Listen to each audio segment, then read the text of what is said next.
wasiirka waxbarashada wasaaradda waxbarashada dhammaan shaqaalaha wasaaradda waxbarashada iyo wasaaradaha kale ee dalka idil waxaan ugu hambalyeeynaa horta marka hore inay soo qabteen shaqo aad weyn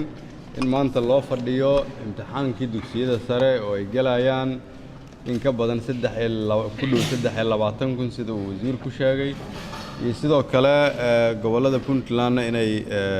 intaas ay ka galayaan in 4,000 oo kale ku dhawaad ama ka badan waa maanta runtii maalin ahmiyad weyn leh in 27,000 oo arday laga soo bilaabo dawlad goboleedka Puntland ilaa inta dawlad goboleedka Jubbaland u dhaxaysa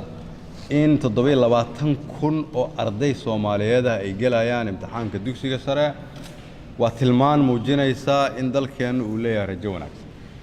in arday Soomaaliyeed oo insha Allah kulligood ama intooda badan ay mustaqbalka jaamacada gali doonaan xirfado kala duwan baran doonaan noqon doonaan dhalinyaradii mustaqbalka dalkan hogaami lahayd inay u fadhiyaan imtixaanka aad ayaan ugu faraxsanahay waxbarashadu waa sida kaliya oo aan uga bixi karno dhibaatada dalkan ku soo habsatay dhalinyarada oo ah 70% shacabka Soomaaliyeed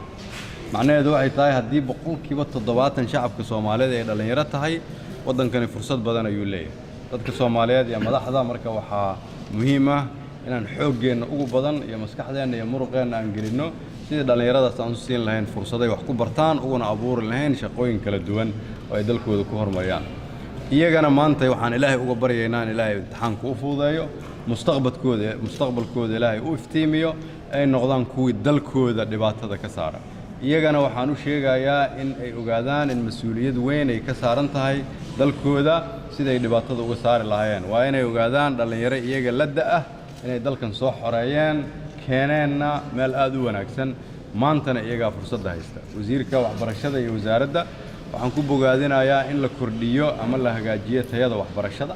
in ardayda loo abuuro fursado ay wax ku bartaan dadka Soomaaliyeed oo dhanna waxaan ku boorinayaa in wiil iyo gabarba caruurteena aan kula dadaalno sidii wax u baran lahaayeen waa mahadsantiin wassalaamu calaykum waraxmatullaah